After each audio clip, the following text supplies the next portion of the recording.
다윗이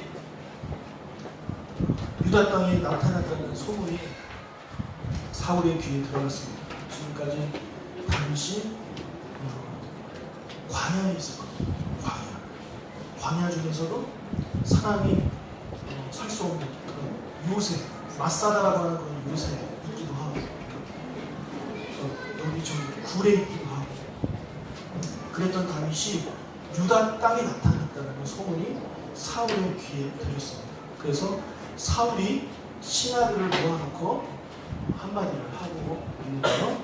사무엘상 22장 7절 읽겠습니다.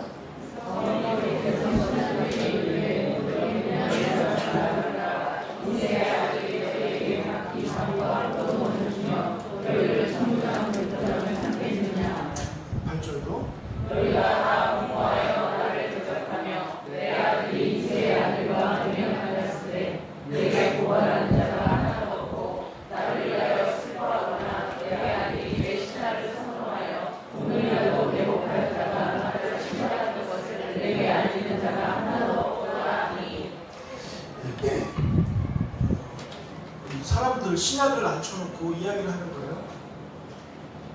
자, 베냐민 사람들이라고 하고 있는데, 자, 베냐민 사람들. 그러니까 지금 기브아에 살고 있거든요. 사울이 기브아인데 기브아가 베냐민 땅입니다. 그래서 이 사울이 자신의 신하들을 주로 이 기브아 사람, 아니 그 베냐민 사람을 가지고 그의 신하를 자기 친척들이 이렇게 좀 섞은 거예요. 그 사람들한테 말합니다. 누가 너희들한테 천부장과 백부장을 임명을 하고 누가 너희들한테 밭과 포도원을 주고 있느냐? 내가 주지 않느냐? 그렇게 얘기해요. 내가 너희들에게 직업도 주고 돈도 주고 재물도 줬는데 어떻게 너희들은 나한테 이럴 수 있느냐라고 이야기를 하거든요. 다윗이 이새의 아들이 다윗이잖아요. 이새의 아들 다윗이 너희들한테 밭을 줬냐? 너희들한테 포도원을 줬냐? 그런데 왜 너희들은 왜 다윗 편이냐? 이렇게 이야기를 하는 거예요. 왜 내 편은 하나도 없냐라고 이야기를 하는 거예요. 네? 자, 마지막에 보면 내게 알리는 자가 하나도 없다. 그렇게 왕이 이야기를 하고 한마디 말하는 거죠. 너희들 섭섭하다니. 어떻게 너희들 그럴 수 있냐. 내가 너희들한테 얼마나 잘해줬는데 나한테 이렇게 할 수 있느냐고 사울이 신하들한테 이야기를 하는 거예요. 여러분, 그런데 지금 사울이 제정신이 아니잖아요. 악한 영이 임하는 사람입니다. 그래서 이리 갔다가 저리 갔다 그런 사람입니다. 오직 다윗을 죽이겠다는 생각만으로 정치도 제대로 하지 아니하고 군사들을 이끌고 다니며 다윗을 죽이려고 하는 그런 상황이에요. 그런 상황에서 사울의 신하들이 사울의 그런 행동을 좋게 보겠습니까? 좀 안 좋게 보겠습니다. 만약에 다윗이 정말 죽여야 될 사람이라면 어느 정도 이해는 가지만 그것도 아니에요. 공신이에요. 장군이었고 그가 있을 때 이스라엘이 아주 강력했어요. 잘못한 게 하나도 없단 말이에요. 그런데도 그런 다윗을 죽이려고 한단 말이에요. 그럼 여러분, 다윗이 신하였잖아요. 그럼 신하의 입장에서 생각해보세요. 자기도 만약에, 나도 만약에 다윗처럼 어떤 공적을 세우고 내가 사람들한테 인정을 받으면 나도 어떻게 되겠다는 겁니까? 왕이 나도 죽이려고 하겠다 생각하지 않겠습니까? 그렇죠? 네. 다윗만 위하는 게 아니잖아요. 만약에 내가 가서 전지에서 승리해가지고 사람들도 노래를 불러가지고 누구누구는 천천히 오고 누구는 만만히 하면 나도 죽게 되는 거 아닙니까? 그러니까 이 사울의 신하들 입장에서는요, 이 장면을 지켜보면서 이 왕의 편을 둘 수가 없는 거죠. 네. 지금 다윗과 자기네들이 같은 입장이기 때문에. 자, 그런데 이런 상황 속에서 다윗은 뭔가 그 정신적으로나 영적으로나 좀 불안정한 그런 상태에 있어요. 그렇기 때문에 이 상황을 제대로 못 봅니다. 건강한 사람들은 이 사고라든지 그런 것들이 건강한 사람들은요, 상황 어떤 일이 딱 벌어졌을 때 그것이 왜 벌어졌는지 그런 것들을 알 수 있어요. 뭐가 문제인지를 나름대로 알 수 있단 말이에요. 그런데 그렇지 못한 사람들은요, 그것을 제대로 못 봅니다. 왜곡해서 보는 거예요. 왜곡해서. 자, 8절에 보면 여기 보세요. 너희가 다 나를 공모했대. 공모하고 나를 대적했대. 그리고 내 아들이 이새의 아들과 맹약했다. 이게 무슨 말이냐면, 자, 사울이 생각을 해보는 거예요. 다윗이 왜 요새에서 유다 땅 헤레스풀로 왔을까? 자기가 생각하기에는 요새가 정말 숨기에 좋은 곳이거든요. 거기에 있으면 자기가 어떻게 못해요. 그런데 다윗이 거기서 내려왔어요. 내려와서 유다 땅으로 왔어요. 게다가 어디? 헤렛.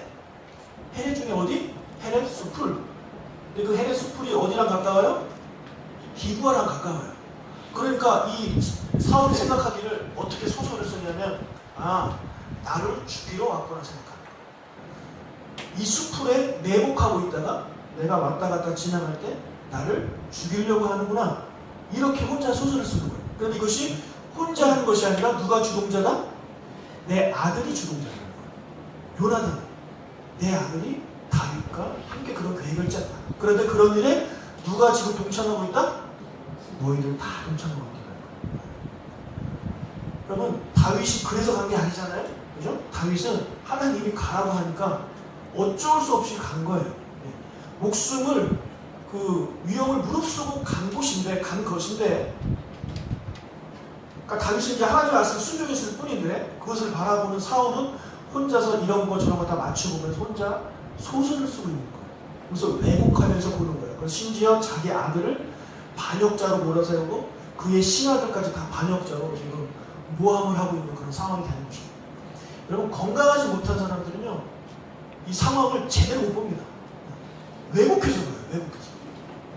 특히 교회 안에서 여러분, 제가 설교하는 건 여러분 누구한테 하는 말씀입니까? 누구한테 드리는 말씀이에요? 여러분 모두에게 드리는 말씀이에요. 근데 이렇게 왜곡하시는 분들이 있죠. 아, 목사님 나 들으라고 하시고, 나 들으라고 하시는 소리인데, 이것이 좋게 생각하는 사람들은 아, 나의 죄를 주님께서 지적하시고 나를 통해서 회개케 하시는구나. 내가 회개해야지. 내가 어찌할꼬. 이렇게 하는 것은 그냥 바른 반응이에요. 그런데 목사님이 나를 미워하네? 나를 공격하네? 나 들으라고 하시는 소리는 어디서 저 얘기를 들었을까? 이렇게 왜곡해서 들으시는 분들이 있어요. 그것이 아니에요. 그럼 우리가 오해를 하기 시작하면 끝도 없이 오해를 하는 겁니다. 끝도 없이. 제가 그때 말씀드렸잖아요. 제가 2병에서 1병 갈 때 여름이었어요. 7월에. 군복이 얼마나 더워요. 여기 막 땀이, 저 지금도 땀이 많이 나는데 그때 더 났죠. 여기가 막 아팠어요. 그래서 이러고 다녔더니 고참들이 너 1병 되더니 어깨에 힘주고 다닌다. 그런 오해를 제가 받았어요. 부목사도 있을 때도 사람들한테 오해받았어요. 오해한 목사는 부목사들 중에서 왕따 당합니다. 도대체 어떻게 그런 소리 나는지 알아보니까 다 소설을 쓰는 거예요. 저는 수요일날 점심 먹을 때, 주일날 점심 먹을 때 부목사들하고 안 먹고 성도들하고 먹었어요. 우리 교구들하고. 근데 부목사들 항상 그 밥 타는데 바로 앞에가 부목사들 자리예요. 그러니까 밥 탈 때마다 다 보여요. 누가 앉아있는지. 근데 저는 거기 없는 거예요. 그러니까 사람들이 왜 목사 저기 없지? 왕따 당하나? 이렇게 일장을 썼어요. 소설 일장. 근데 나중에 사무실이 크게 있었는데 그 중에 제가 그 옆에 조그만 사무실 생겨서 제가 글로 가겠다고 했어요. 거기 너무 많아가지고. 근데 저를 따라온 사람들이 대부분 좀 마이너였어요. 그러니까 아, 오 목사가 쫓겨났구나. 이렇게 해가지고 소문이 막 그렇게 나는 거예요. 오 목사는 부목사 줘서 왕따다. 제가 그 얘기를 듣고 웃었어요. 왕따가 아니니까. 그런 식으로 사람들은요, 왜곡해서 봅니다. 어떤 사람이 진심으로 얘기를 해도 왜곡해서 보는 거예요. 어떤 일이 이렇게 벌어졌는데, 우연히 벌어졌는데 어떤 의도를 가지고 그렇게 했다라고 생각을 하면 그거는 정말 억울한 거죠. 지금 다윗이 얼마나 억울하고 요나단이 억울합니까? 신하들이 억울합니까? 자기들은 한 게 아무것도 없는데 막 갖다 붙이더니 너희들이 그렇게 공모했다. 그러니까 다윗이 여기 왔지, 다윗이 왜 왔겠니? 이렇게 사람들한테 이야기를 하고 있는 것입니다. 여러분, 내가 어떤 상황이 일어나고 뭔가 누구의 발언을 들었을 때 이상하게 생각하고 자꾸 나쁜 생각이 들고 나들으라고 한 소리라고 이렇게 생각하시는 분들은 여러분 영적으로 정서적으로 불안하신 분이에요. 기도하세요. 기도하셔서 하나님 저에게 영적인 건강을 주십시오. 사물을 제대로 볼 수 있게 해주시고 이 상황을 제대로 볼 수 있는 저에게 그런 영적인 힘을 주십시오. 여러분 기도하셔야 돼요. 그래야 그렇게 오해하고 삐딱하게 안 보고 제대로 볼 수 있는 것입니다. 아멘? 네, 그렇게 하셔야 돼요.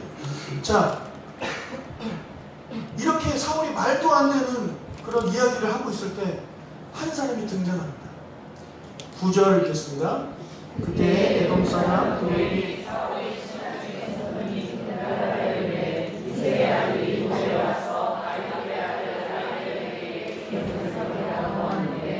자, 지금 사울이 왕들을 치라도 앉혀놓고 너희들 내 편 하나도 없다고 이야기를 하고 있잖아요.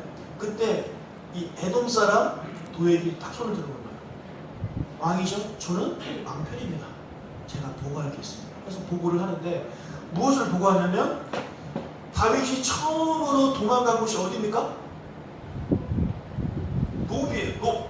노비에 무엇이 있었다 그랬죠? 한 분만 얘기해 주세요. 제발 한 분만. 네, 한 분만. 노비에 뭐가 있었어요? 그렇죠. 제사장이 있으면서 거기 그 성막이 있었단 말이에요. 성막 안에 법궤도 있고. 감사합니다. 이따 제가 선물 하나 드리겠습니다. 그런데 거기서 아히멜렉이라는 제사장이 다윗을 도와주잖아요. 그래서 일주일 지난 떡을 주잖아요. 그리고 또 뭘 줬습니까?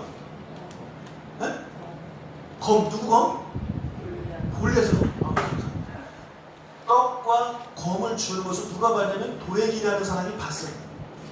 근데 그 도액이 누구냐면 여기 나오지만 에돔 사람이에요.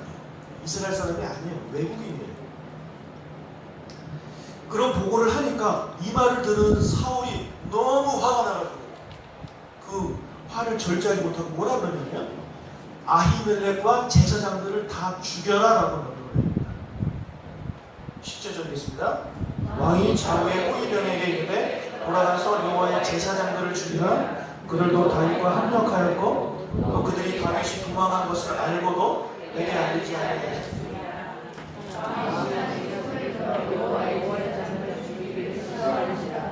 네, 왕이 너무 화가 나가지고 제사장들 다 죽이라고 명령을 내렸어요. 신하들한테. 그런데 신하들이 못하겠는 거예요. 왜요? 대상이 누굽니까? 제사장입니까? 여호와의 제사장입니까? 하나님의 종이니까 감히 못 건드는 거예요. 그 사람들이 잘못한 것도 없잖아요. 그리고 자꾸 왕이 이상한 것만 시켜. 가서 뭐 나라를 강화해야 이런 게 아니라 자꾸 누구 죽이래. 그것도 죄 없는 사람. 그건 어떻게 순종합니까? 근데 그것도 순종하기 힘들지만 여호와의 제사장이라는 말에 이 사람들은 더 겁이 나는 거예요. 내가 하나님의 종을 건드렸다가 어떻게 될까? 이 사람들 겁이 나는 거죠. 만약에 여러분이 그 입장이면 하겠습니까? 오, 누가 하겠지 하고 뒤에 이렇게 숨어있지 않겠어요? 네. 지금도 뭐 목사님들을 뭐 여호와의 하나님의 종이라고 해가지고 목사님한테 함부로 못하시는 분들이 있는데 다 이런 거기서 나온 것 같아요. 괜히 겁이 나는 거야. 괜히 겁이 나요. 건드렸다고 무슨 일을 당할까? 자, 그랬더니 사울이 누구를 시키냐면 도액을 시킵니다. 도액, 너가 해. 여러분, 도액이 합니다. 도액은 이스라엘 사람이 아니에요. 그러니까 여호와를 섬기는 사람이 아니에요. 그러니까 그를 죽여요. 왜요? 출세를 위해서 죽이는 거예요. 지금 아무도 왕의 편이 아니야. 왕이 승질났어. 근데 내가 보고했고 또 왕이 죽여니까 아무도 안 죽여? 근데 내가 죽여봐요. 그럼 왕이 나를 좋아하겠어요? 안 좋아하겠어요? 오, 너 충신이라고 인정할까? 그래서 죽입니다. 그래서 몇 명을 죽이냐면 제사장 85명을 죽여요. 85명. 근데 제사장만 죽인 게 아니야. 이 사람이 과인 충성을 하는데 어떻게 하냐면 그 노베에 살고 있는 모든 사람을 죽여요.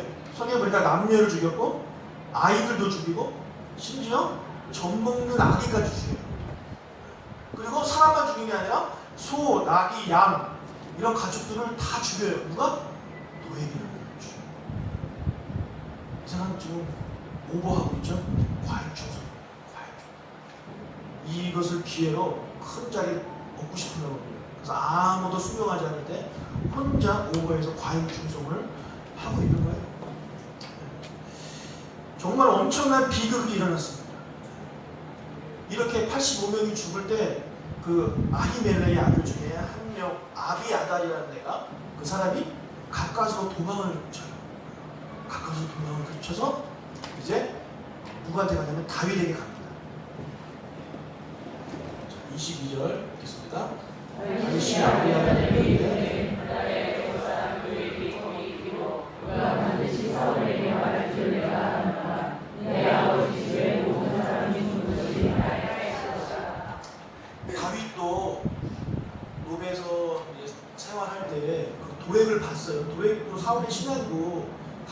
사울의 신하니까 누군지 알까 아닙니까?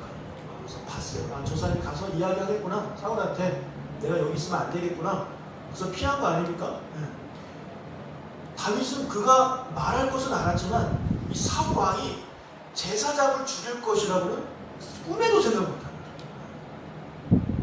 나를 죽이려고 하는 거지 설마 이 사람들 죽이겠냐는 그 생각조차도 못한 거야 아예.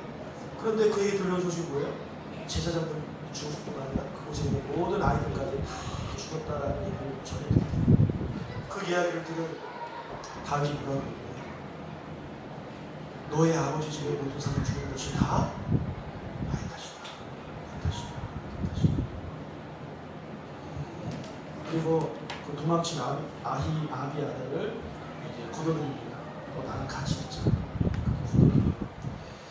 여러분 여기서 우리가 사울과 다윗의 정말 정반대인 리더십을 우리가 볼 수 있어요. 똑같은 나중에 왕이 되니까 리더십을 볼 수가 있는데 사울은 분명히 자기가 잘못했어요. 그죠? 자기가 잘못한 거예요. 자기가 그런 질투심에 빠져가지고 헛돼 망상에 빠져가지고 다윗을 죽이고 그렇게 한 건 다 자기 잘못이에요. 자기가 다윗을 용서하고 품어줬으면 아무 문제가 일어날 게 아니에요. 오히려 더 나라가 부강해질 수 있는 것인데 그가 잘못된 생각을 하고 잘못된 판단을 하고 그가 잘못된 결정을 하고 다 자기 잘못이에요. 그런데 이 사람은 다 남의 탓은 너희들 때문에 그렇다. 너희들이 나를 도와주지 않아서 그렇다. 한 사람도 나한테 보고하지 않아서 그렇다. 또 저 제사장들 때문에 그렇다. 그러니까 자기 잘못은 하나도 없어. 다 얘 잘못, 얘 잘못 그런 사람이에요. 그러면 이렇게 리더 중에 그런 사람이 있어요. 책임을 다 남에게 떠넘기는 사람이 있어요. 나는 잘못한 게 없다. 나는 떳떳하다. 사람들도 잘못하는 거죠. 나는 잘못한 게 없다. 이렇게 말하는 리더가 있어요. 이런 리더는 어떤 것과 연결되냐면 그 공동체를 아주 강하게 다스립니다. 강하게 다스립니다. 왜냐하면 나에게는 잘못이 없다고 생각하고 이 사람들에게 잘못이 있다고 생각하니까 어떻게 하는 거예요? 이 사람들을 혼내야죠. 만약에 내가 잘못했다고 생각하면 나를 혼내야 되는 건데 이 사람은 그런 생각이 없다니까요? 사람들이 잘못한 거예요. 그러니까 어떻게 해야 돼요? 혼내야죠. 그러니까 여기서 그러는 거예요. 지금 잘못한 사람들 막 죽이고 그 죄값을 치르게라 막 죽이는 거예요. 여러분 이렇게 무섭게 다스리면 공포 정치를 하면 사람들이 그의 말을 듣습니다. 들어요. 어느 정도 효과는 있는 거죠. 왕으로서 쉽게 다스리기 좋은 겁니다. 무섭게 하는 겁니다. 사울이 제사장 85명을 죽이고 노베에 있는 사람들을 다 죽였다는 소문이 이스라엘에 퍼졌겠어요? 안 퍼졌겠어요? 당연히 퍼졌죠. 그래서 이제 22장 이후로 보면 뭐가 나오냐면 다윗이 가는 곳마다 그 동네 사람들이 사울에게 고발합니다. 우리 동네 다윗이 있다고. 심지어 다윗의 고향인 이 유다 사람들도 고발을 해요. 왜요? 고발하지 않았다면 어떻게 될까? 우리도 다 죽으니까. 겁이 나서 왕의 말에 순종하는 거예요. 지금 사울의 리더십은 이겁니다. 무섭게 하는 거예요. 무조건 혼내는 거예요. 다 당신 탓이다. 너희들이 똑바로 하면 괜찮다는 거예요. 그러니까 잘못한 사람들은 혼내야 된다. 무섭게 하는 게 이 공포 정치가 바로 사울의 리더십입니다. 효과 있어요. 효과 있잖아요. 말 듣잖아요. 효과 있다니까요. 여러분 이런 리더를 원하십니까? 이런 리더를 원하십니까? 반면에 다윗을 볼까요? 다윗이 잘못한 게 있어요, 없어요? 제가 보기에 하나도 없어요. 잘못한 게 없어요. 정말 이 다윗 같은 남자 없어요. 정말 괜찮은 사람이에요. 근데 다 자기 잘못이에요. 이 사람들이 죽은 게 다 자기 탓이에요. 그럼 다윗이 뭘 잘못했습니까? 잘못한 게 뭐가 있어요? 없지요. 자기 탓이에요. 이것이 다윗의 그런 리더십. 여러분, 누군가가 제가 어디서 들었어요? 목사가 해야 될 일을 이렇게 쭉 나오는데 목사는 성도들 앞에서 절대로 잘못을 인정하지 말아요. 어떻게 생각하세요? 목사가 성도들 앞에서 잘못을 인정하면 목사의 권위가 무너진다라고 가르칩니다. 학교에서 내면 안 해요. 뭔가 좀 잘못된 생각을 가지고 있으신 분들이 좀 뻗는 것 같아요. 제가 그걸 보면서 뭐냐? 제가 그랬어요. 뭐냐? 그러면 내가 잘못한 것도 잘못을 인정하지 말라고 하는데 내가 잘못하지 않은 것에 대해서 내 탓이오라고 말할 수 있는 그런 이 다윗의 리더십이 정말 존경받아야 되는 그런 리더십이라고 저는 생각을 합니다. 여러분은 제가 어떤 리더십을 가졌으면 좋겠어요? 사울처럼 할까요? 다윗처럼 할까요? 일부에서는 다윗처럼 해달라는 요구가 있었습니다. 한 명만, 나머지는 이 다윗이 계시는데 그러면 당연히 다윗의 리더십을 우리가 원하지 않습니까? 저도 그래요. 그런데 저도 교회 생활 오래 했잖아요. 또 여기저기 다니면서 부목사, 교육자 생활 많이 했단 말이에요. 근데 여러분 웃긴 게 뭔지 아세요? 목사님들이 무섭게 하고 심지어 막 말씀으로 막 겁주고 저주 어쩌고 막 이야기하고 잘못 막 지적하고 그런 사람들이 목사님을 무서워하고 목사님을 되게 물어봅니다. 목사님 말씀을 절대 준다.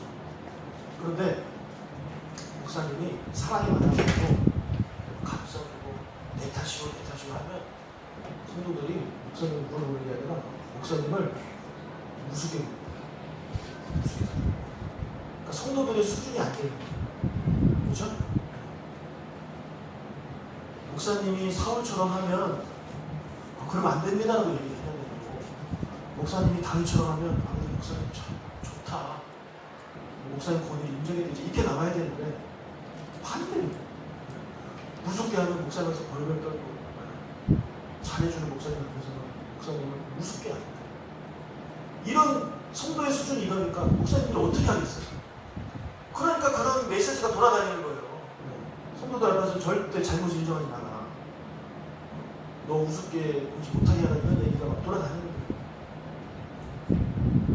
참, 그런 마음이 아픕니다. 여러분, 우리 교회는 어떻습니까?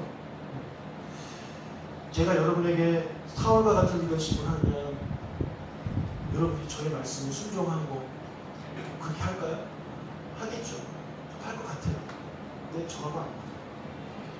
그래서 제가 가면서 저의 성품이나 또 제가 생각하는 리더십, 성경적인 리더십을 보면 다윗의 리더십이 맞아요. 그것이 곧 예수님의 리더십이에요. 여러분, 예수님이 권위의식을 내세우지 않았어요. 권위를 내세워줍니다. 예수님은 병자를 찾아가고 그 세리, 죄인, 청년들 찾아가서 같이 밥 먹었어요. 그 사람들이 예수님을 우습게 여겼어요. 저거 뭐냐 저거. 쟤는 세리와 청년들의 친구다. 이렇게 생각했죠. 그리고 먹는 것을 탐한다. 그런 이야기도 막 하고 예수님한테. 그러니까 예수님이 그렇게 사랑으로 대해주고 막 그러면 사람들이 예수님을 더 존경하고 사랑할 것 같은데 아니라니까. 우습게 여겨요. 우습게. 그러니까 이 세상에서는 자꾸 그런 사람들한테 리더가 무수히 여김을 당하지 않기 위해서 그런 행동들을 취하는 거예요. 근데 그렇게 하면 마치 정치를 잘하는 것처럼 또 사람들이 오해를 해요. 안타까운 일이 아닐 수 없는 거죠. 그럼 저와 여러분이 저는 교회에서 리더십을 가진 사람이고 여러분은 각 가정에서 리더십을 가진 분들이잖아요. 여러분이 다윗의 리더십을 품기를 주님을 축복합니다. 여러분 다윗의 리더십을 품으라고 해가지고 무조건 오냐오냐 하라는 말은 아니에요. 예수님이 분명히 잘못한 것에 대해서 이야기를 하잖아요. 다윗도 마찬가지예요. 우리가 아이 키울 때 딜레마가 뭡니까? 우리 대부분 여기 계신 분들은 부모님 세대가 특히 아버지가 여러분 무섭게 키우셨죠, 그죠? 무섭게 키웠단 말이에요. 근데 우리 또래의 부모들은 자식을 그렇게 무섭게 안 합니다. 오냐오냐 많이 해주잖아요. 내 자식이 하나밖에 없으니까 막 남들이 내 자식한테 뭐라고 하는 것도 되게 싫어하고 그것 싸움도 나고 그런 게 요즘 세상 아니에요. 근데 그렇게 보면 어른들이 보기 야 그럼 애 버릇 나빠진다 그러잖아요. 그죠? 그것도 맞는 말이에요. 그러니까 너무 무섭게만 해도 안 되고 너무 오냐오냐 해서도 안 되는 거예요. 뭐 사랑으로 하다가도 잘못된 것을 지적하고 무서워 할 때는 무서워해야 되고 그런 거 해야 되는 거예요. 저는 그렇게 하려고 노력을 합니다. 그래서 아이들을 혼내기도 하고 때리기도 하고 그렇게 해요. 여러분 교회도 그렇고 여러분의 가정도 좀 그렇다고 생각이 듭니다. 우리 안에는 이 다윗의 리더십이 일단 기본적으로 있어야 돼요. 사울이 내시면 안 돼요. 여러분 곡중으로 좀 앉아 협박하고 다윗의 리더십은 사랑으로 감싸면서 내 탓이다. 너희들이 그렇게 된 것은 다 내 잘못이다. 아빠가 너희들을 잘못 키워서 그렇다. 이렇게 자기의 탓으로 부모가 돌려야 되는 것이 맞고 하지만 자녀가 잘못한 것에 대해서는 분명히 지적을 하고 혼내고 그러면 안 된다라고 이야기를 해줄 수 있는 그런 리더십이 이 바른 리더십이라고 저는 생각을 합니다. 저에게 좀 부족한 것이 사실 있죠. 제가 좀 잘못하던 거에 대해서 여러분한테 그러지 마시라고 좀 지적 좀 하고 이렇게 해야 되는데 제가 그걸 솔직히 잘 못하는 걸 제가 인정합니다. 잘 못하는 걸 인정하고 또 저보다 다 나이가 많으신 분들인데는 그래요. 저보다 어린 사람에 대해서 제가 그렇게 안 해요. 저보다 나이가 있으신 50, 60대 넘어가시는 분들에 대해서는 제가 목사는 목사지만 어떻게 그것에 대해서 제가 어른들을 혼내고 지적하고 그렇게 할 수 있습니까? 그리고 저에게는 그런 기대감이 있는 거죠. 어른이라면 알아서 해주면 좋겠다는 거예요. 솔직히. 어른이면 60, 그러니까 50 넘으시고 60가 되시는 분들은 이 40대 목사가 그러지 마시라고 말하는 걸 듣는 것보다 본인이 깨닫고 내가 이런 모습 보이면 안 되겠지. 스스로 깨닫는 게 여러분 제일 좋은 거 아닙니까? 나이 어린 목사가 장로님 왜 그러시냐고 권사님 그러지 마시라고 이렇게 하면 얼마나 보기도 안 좋고 저도 불편하고 그래요. 근데 저보다 어린 사람이나 청년들 같은 경우는 그러지 마라. 근데 얼마든지 이야기를 할 수 있겠어요. 근데 그 이상 되시는 분들은요, 저는 그것에 대한 기대감이 있어요. 어른은 좀 어른다웠으면 좋겠다는 거예요. 저보다 형님들은 좀 형님다웠으면 좋겠고, 저보다 누님들은 정말 누님다웠으면 좋겠어요. 그래서 목사님 보기에 창피하다 이런 소리 좀 안 했으면 좋겠고, 목사님 보기에 창피하면 똑바로 하시면 되잖아요. 그러니까 그런 좀 교회가 됐으면 좋겠고, 저에게 있어서 그런 성도님들의 잘못을 지적하고 이런 것에 대해서는 제가 참 그렇습니다. 그런데 물론 뭐 성도가 당신의 당신의 그 염소함을 억지거리지 못하게 하라 뭐 그런 말씀도 있지만 그것을 뭐 그런 식으로 제가 하는 건 옳지 않다고 생각이 돼요. 가끔 보면 정말 젊은 목사예요. 정말 젊은. 여러분 30이 되면 목사 될 수 있잖아요. 저는 원래 만 30의 목사가 돼야 되는데 저는 만 29이 됐어요. 그러니까 정말 만 29이 뭘 압니까 여러분. 그런데 제가 봐도 이 강도사가 목사 된다고 타이틀 달자마자 성도들한테 막 뭐라고 하는 거예요. 막 반말 막 하고 그런 거 보면 저것도 목사는 이런 생각이 막 들 정도로 화가 납니다. 목사가 뭐 대단한 건가요? 그렇지 않아요. 하나님이 우리에게 주신 리더십이 있어요. 그 리더십을 가지고 성도들을 잘 이끌어야지 그것이 만약 계급인 것처럼 뭐라고 지적하고 막 사우천 이렇게 하는 거는 옳지 않다는 저는 생각이 들고 여러분도 저한테 그런 것을 기대하시기보다는 제가 계속해서 이런 다윗의 리더십을 가진 더 닮아갈 수 있는 그런 사람이 될 수 있도록 여러분이 기도를 해주셔야 되는 거예요. 기도해 주세요. 여러분 그 교회에 문제가 생기면 다 담임 목사 책임입니다. 여기서 여러분이 만약에 놀다가 다쳤어요. 근데 여러분이 저를 고소하면 제가 여러분한테 손해배상을 해야 돼요. 실제로 미국은 그래요. 미국은 교회 안에서 무슨 일이 일어나면 목사한테 고소합니다. 감사하게도 대한민국은 아직 그런 정서가 아니에요. 근데 그쪽 나라는 그렇다니까요. 고소를 얼마나 해야 되는지 모릅니다. 그래서 저희 교회도 제가 화재 보험을 들었어요. 여러분 애들이 놀다가 여러분 집에서 다치셨다. 저한테 청구하세요. 제가 보호배상을 얘기해가지고 여러분한테 들을 수 있어요. 여러분 이제 좀 고소 안 하시는데 청구해서 드리면 되니까. 여러분 그런 것뿐만 아니라 이 뉴스홈 교회 모든 성도님들의 가정에 어떤 어려움이 생기면 다 제 탓같이 느껴지는 거예요. 그게 정말 힘듭니다. 여기 담임 목사는 뭐가 제일 힘드냐면 성도들이 우리 교회 등록해가지고 생활하다가 우리 교회에서 생활하다가 안 좋은 일이 생기면 다 제 탓이에요. 여러분이 목사님 탓이라고 말씀을 안 하지만 저는 그렇게 느껴지는 거예요. 그래서 여러분이 그 부부싸움 하지 않기를 저는 정말 기도합니다. 저는 여러분의 부부싸움까지 저는 걱정을 하고 있어요. 부부싸움 해가지고 무슨 일이 벌어질 수 있습니까? 그다음에 여러분 돈 때문에 시험 들지 않기를 기도하고, 교우들끼리 싸우지 않기를 기도하고, 여러분 자녀가 뭐 원하는 학교에 들어가기를 제가 바라고, 건강해지길 원하고, 좋은 배우자 만나길 기도하고, 사업이 잘 되길 기도해요. 그런 것들이 잘 되면 저는 정말 기뻐요. 그러다고 저에게 뭐 생기는 것도 아닌데 저는 되게 기뻐요. 근데 여러분에게 그런 안 좋은 일이 생기면 정말 힘들어요. 정말 힘들어요. 아주 스트레스가 이만저만이야. 그래서 그런 일이 생길 때마다 저에게 들은 일이 뭐냐면, 아, 이렇게 오래 했다가 내가 병 걸려 죽겠구나. 정말 그런 생각이 들어요. 여러분, 목사님들이 일찍 은퇴하시잖아요. 원래 정년이 70입니다. 그런데 조기 은퇴하시는 분들이 있어요. 65세. 그래서 왜 일찍 할까 생각이 났어요. 제가 보니까 다윗 리더십을 가진 목사님들이 일찍 은퇴합니다. 목하는 목사님 같은 거, 이동원 목사님 같은 거, 하영준 목사님 같은 분들은 일찍 은퇴해요. 그 이유 때문에 그런 거예요. 너무 힘들어요. 우리 교회는 사람이나 적지 그렇게 많잖아요. 많으면 목사님이 얼마나 더 힘들겠습니까? 그러니까 그 무게가 너무 무거워가지고 일찍 그만두는 거예요. 70까지 보장이 되어 있는데도. 반면에 그렇지 않은 사활과 같은 리더십을 가진 분들은요, 오래오래 합니다. 70이 뭐야? 더 하고 싶어가지고 막 나이도 속이고 막 쫓아낼 때까지 해요. 왜요? 그 사람들은 힘들 게 없거든요. 왜요? 내 탓이 아니거든. 네. 집사님 그렇게 된 건 집사님 기도 안 해서 그런 거야. 집사님 애가 그렇게 된 거는 집사님 기도 안 해서 그런 거야. 집사님 가게가 그렇게 된 건 집사님 기도 안 해서 그런 거야. 그렇게 막 지적하고 그러니까 내 탓이 아니거든요. 근데 사람들이 들어, 아 맞아 내 잘못이야.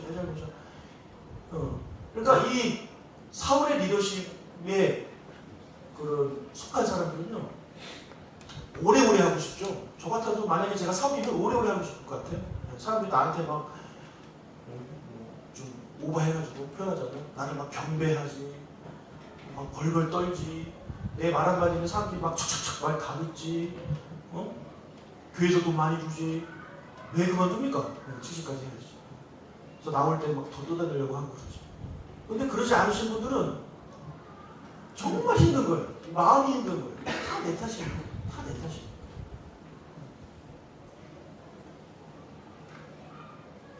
때로는 그래요. 아, 이런 생각 좀 하지 말자라는 생각도 듭니다. 왜 그게 왜 내 탓이냐 라는 생각이 막 하고 싶을 때가 있어요. 너무 힘드니까. 그런데 다시금 저에게 돌아오는 걸 보면, 아니야, 오 목사 너 탓이야. 너 탓이야. 근데 그런 것이 심해지면, 그런 생각들이 심해지면 제 안에 어떤 생각까지 가냐면, 아, 빨리 내려놓고 싶다는 생각까지 가게 되는 거예요. 그게 저에게는 참 힘들고, 그게 제일 힘든 거지 다른 게 여러분 목사가 힘든 게 아니더라고요. 부목사 때는 그런 게 없기 때문에 새벽 기도가 힘들다 그러지만, 아니요, 그건 뭐 아무것도 아니에요. 정말 힘든 건 그게 힘든 거예요. 성도들의 아픔이 내 아픔이고 성도들이 잘못된 게 다 내 탓이기 때문에 그런 생각을 가지고 목회를 하기 때문에 힘든 거예요. 근데 그것이 예수님이 원하시는 것이고 다윗이 우리에게 보여준 거란 말이죠. 내 탓이라고. 내 탓이라고. 그래서 여러분, 제가 이제 44살인데 아직도 45살이 안 됐어요. 44살인데 여러분, 저를 위해서 좀 기도를 많이 해주셔야 됩니다. 사울과 같은 목사가 되지 말고 다윗 같은 목사라고 끝까지 남게 해주십시오. 여러분 기도를 해주셔야 돼요. 제가 어느 날부터가 막 변해가지고 막 카리스마라고 뭐 내세우면서 막 지적하고 똑바로 하시라고 내려놓으시라고 막 이렇게 하는 걸 여러분 듣고 싶지 않으시잖아요. 저도 그렇게 하고 싶지도 않고.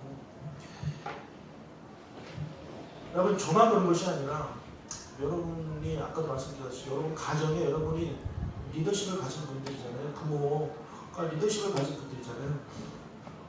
여러분이 자녀를 어떻게 키우겠습니까? 사울처럼 키우겠습니까? 다윗처럼 키우겠습니까?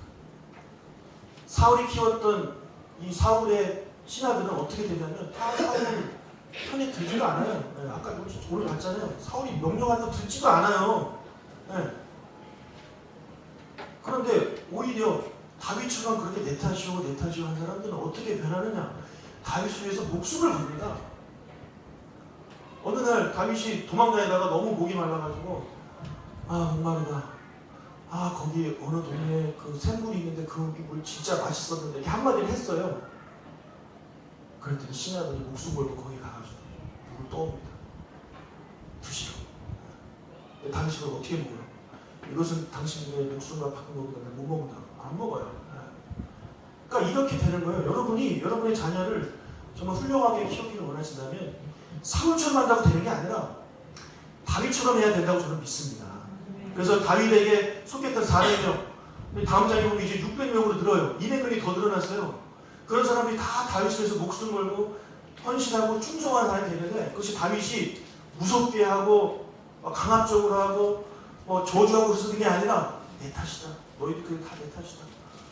이렇게 사랑으로 되기 때문에 다윗에 따랐던 사람들이 그렇게 훌륭한 사람들이 다 되었던 것을 우리가 기억하면서 저도 그렇고 여러분도 그렇고 내 탓이고 할 수 있는 여러분들이 되시길 주님은 축복합니다. 자녀가 잘못된 건 부모 탓입니다.